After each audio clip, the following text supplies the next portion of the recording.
दूर दराज जजीरों पर बसे किले जैसे परियों की दास्तानों का हिस्सा हों।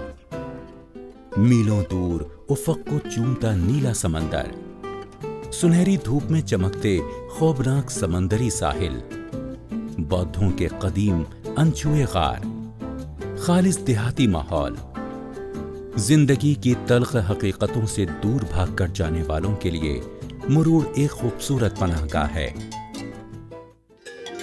ज़रकश आज नाज़रीन को मुरूड़ की अनोखी सरजमीन पर ले जा रहा है, जहां सिद्दी नवाबों ने मराठा राजा शिवाजी से जंगें लड़ी थीं।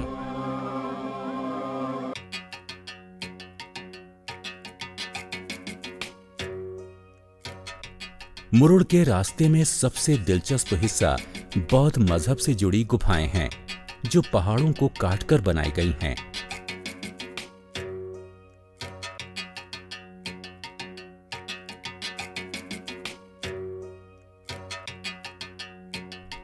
कहा जाता है कि बादशाह अशोक ने इन गुफाओं को बनवाया था। इन गुफाओं की खूबसूरत संतराशी और मुजस्समे देखने लायक हैं। यहां बने स्तूप इन गारों की दिलकशी में चार चांद लगा देते हैं।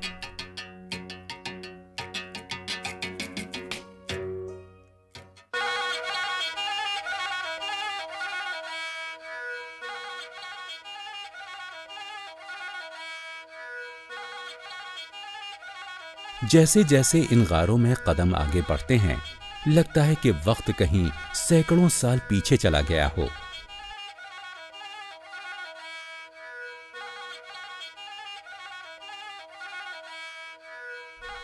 यहाँ के पत्थरों से बने हुजरे देखकर ऐसा लगता है कि कभी यहाँ बौद्ध खानकाह रही होगी।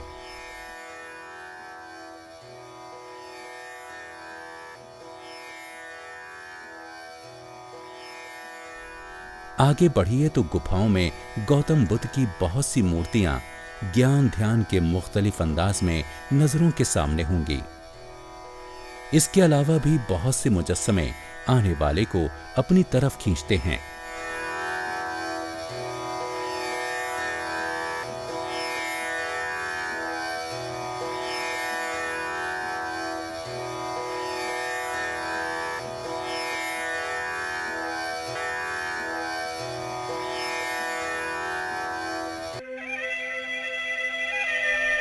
इस रूहानी माहौल में रुकने का दिल तो बहुत चाहता है, लेकिन सफर तो जारी रहना है।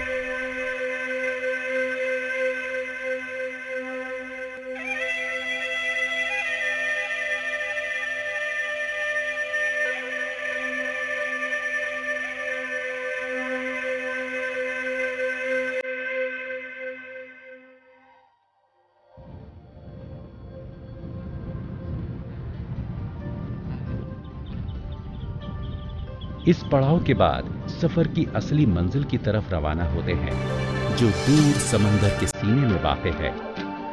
जी हां, मुरूड़ का सबसे दिलचस्प हिस्सा जंजीरा किला। नाव का मुख्तसर सा सफर हमें इस किले तक पहुंचाता है। समंदरी लहरों का मुकाबला करते, समंदर के सीने को चीरते हुए एक पुरअसरार समंदरी किले तक पहुंचना भी एक अनोखा तजुर्बा है। किले की पहली झलक दिखाई देते ही लगता है कि बस अब जल्दी ही सब राजों से पर्दा उठने वाला है। दरअसल जंजीरा लफ्ज अरबी लफ्ज जजीरा की बदली हुई शक्ल है।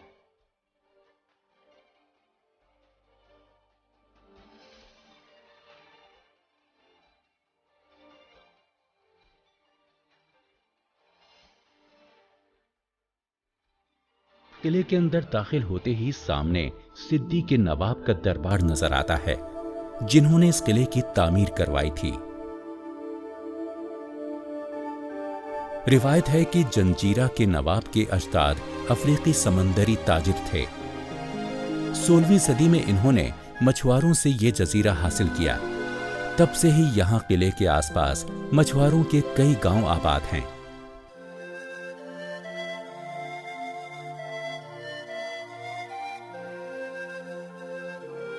इस उजाड़ और खस्ता हाल तालाब में कभी नवाब खानदान की खवातीन गुस्ल किया करती थीं।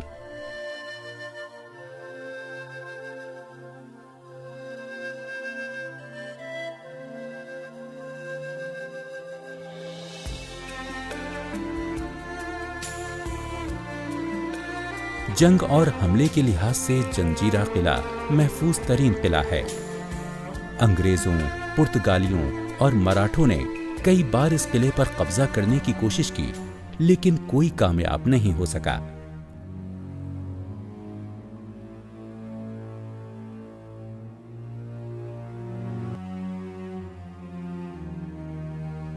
यही वजह है कि तामीर के 350 साल बाद भी यह किला नाकाबिले तस्खीर माना जाता है। शायद इसकी वजह दूर तक फैला समंदर और वो तोपें हैं जो किले की फसीलों की हर बुर्जी पर नस्ब की गई हैं। इसीलिए कोई दुश्मन यहां तक नहीं पहुंच पाया।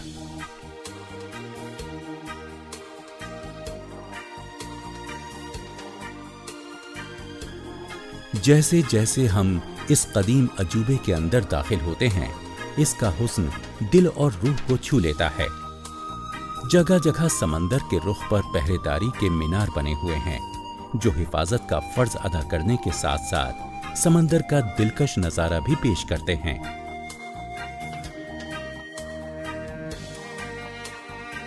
इसके बाद यहाँ एक खुफिया दरवाजे की तलाश का लुत्फ भी उठाया जा सकता है। कहा जाता है कि नवाब नस्ल दर नस्ल खुफिया तौर पर इस दरवाजे की निशानदेही करते थे। इस दरवाजे के जरिए खतरे के वक्त फरार किया जा सकता था।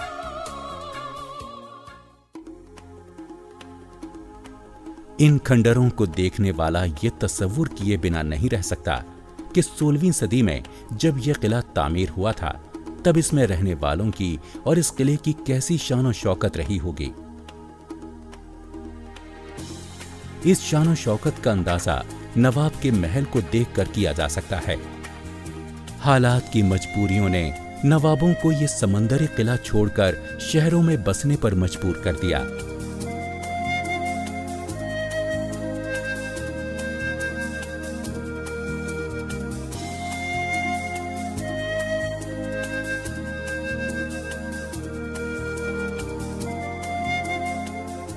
लेकिन आज भी इस महल के दरो दीवार की सजावट और इसका आलीशान फने तामीर उन नवाबों के तर्ज जिंदगी की बहुत सी दास्तानें बयान करता है, जो आज किसी शहर में आम शहरी जिंदगी गुजार रहे होंगे।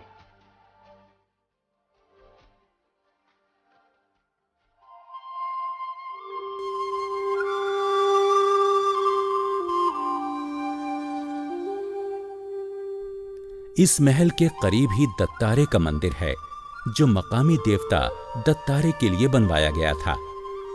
ये जगह भी देखने लायक है। ऊंचे ऊंचे चरागों के मीनार फने तामीर का बेहतरीन नमूना है और मंदिर की खूबसूरती को चार चांद लगाते हैं।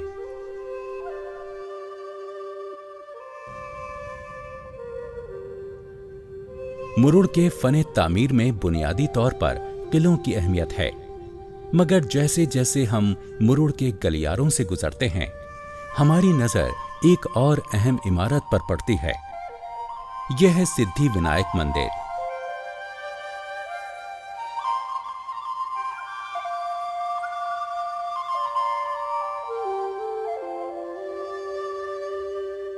जिसे भगवान गणेश के नाम पर बनाया गया है। इसकी बाहरी खूबसूरती अनोखी है। रंगों और खाकों का अनोखा मिलन इसको दीदा ज़ेब बनाता है।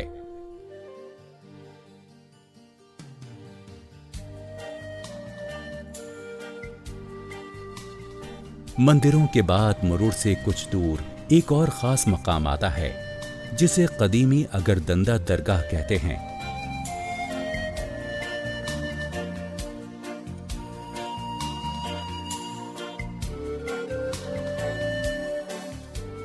सोलहवीं सदी से ताल्लुक रखने वाली ये इमारत अगरचे अब खंडर हो चुकी है, मगर इसका तर्ज तामीर अब भी पुरकशिश है।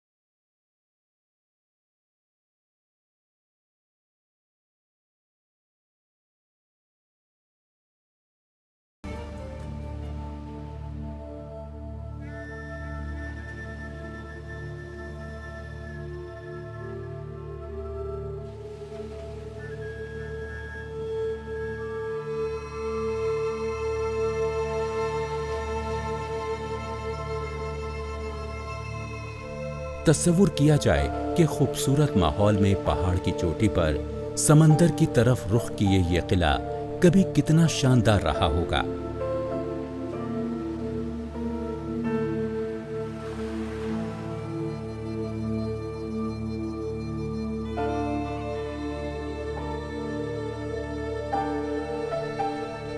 तीन किलोमीटर से ज्यादा के रकबे पर फैले कदीम पुर्तगाली किले को देखने के लिए काफी वक्त चाहिए।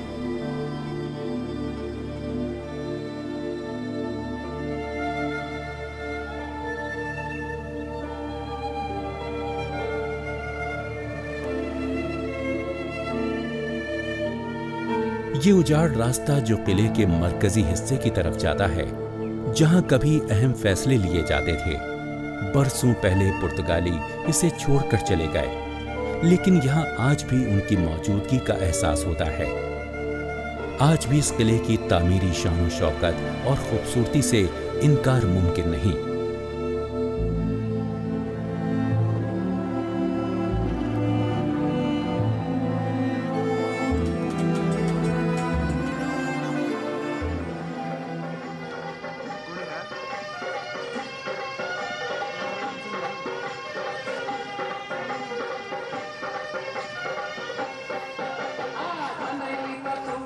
महाराष्ट्र के देहाती इलाके में फन तामीर की शानदार निशानियों के दरमियान यहाँ के मकामी बच्चों का एक रक्स भी काबिले दीद है।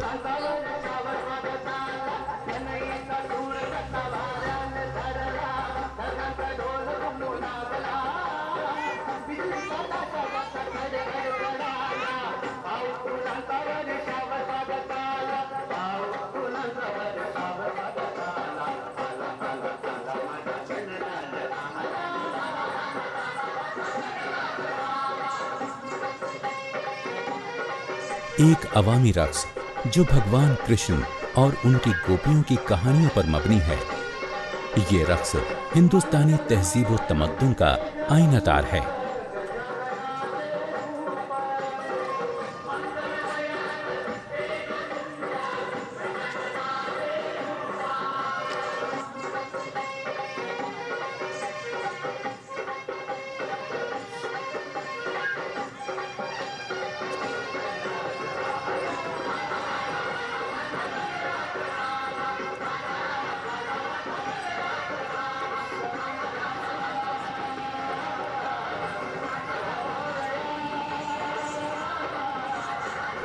अभी देखने वाले इन नन्हे फनकारों के दिलकश रक्स का लुत्फ ले ही रहे थे कि कुछ दूसरे बच्चों ने मराठी लिबास में लवानी रक्स शुरू कर दिया। लड़कियों के जरिए पेश किया जाने वाला ये रक्स इस इलाके का सबसे मकबूल रक्स है।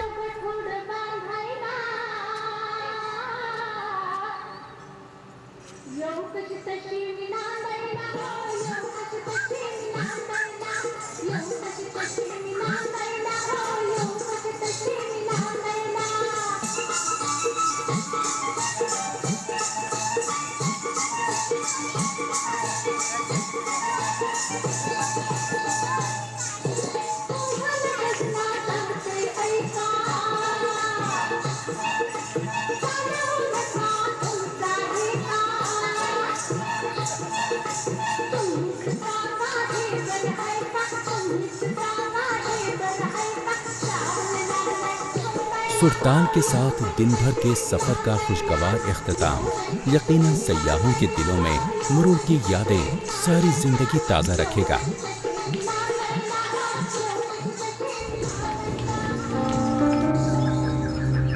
महाराष्ट्र के साहिली इलाकों में हमारा सफर जारी है और अब हमारी मंजिल है गणपति पोले।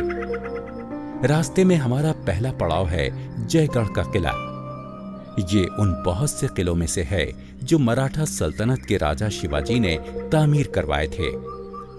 जयगढ़ का किला मराठा सल्तनत के साहिली इलाकों पर पुर्तगालियों और सिद्दी नवाबों के हमलों का मुकाबला करने के लिए तामीर करवाया गया था।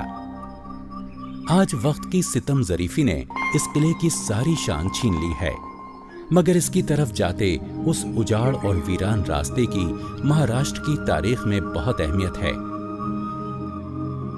शिवाजी के बनाए इस किले में न आलीशान महल हैं, न रक्स गाहें और न ही बागात और मंदिर बनाए गए हैं। 17वीं सदी का यह किला खाड़ी के एक महफूज मकाम पर एक मुहाफिज की तरह सीना ताने खड़ा देखने वालों के लिए शिवाजी की ताकत का आईनादार है।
गणपति पोले से थोड़ी ही दूरी पर पुर्तगालियों का बनाया हुआ लाइट हाउस है। रास्ते में रुकने के लिए ये एक अच्छा मकाम है।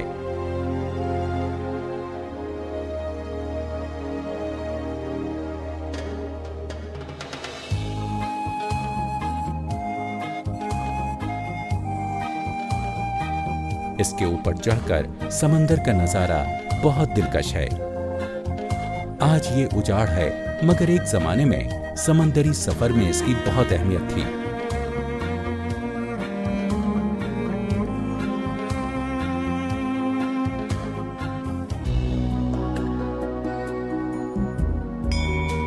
यहीं पास ही में फने तामीर का एक और नमूना कार्तिकेश्वर मंदिर है।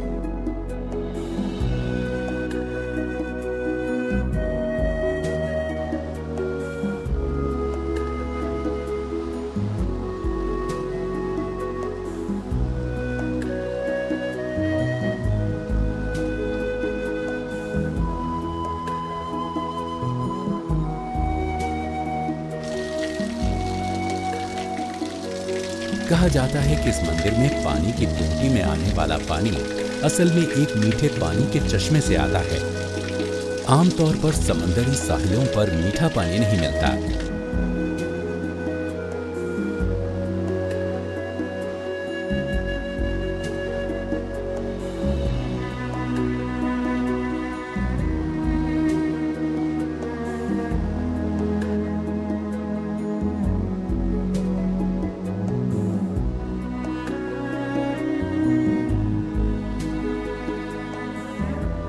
जनूबी महाराष्ट्र का ये एक पुरसुकून इलाका है जहां ये मंदिर बनाया गया था। आज पुराने मंदिर का बस थोड़ा सा हिस्सा ही बाकी है, मगर अब भी इसके मीनार बहुत अनोखे और शानदार हैं।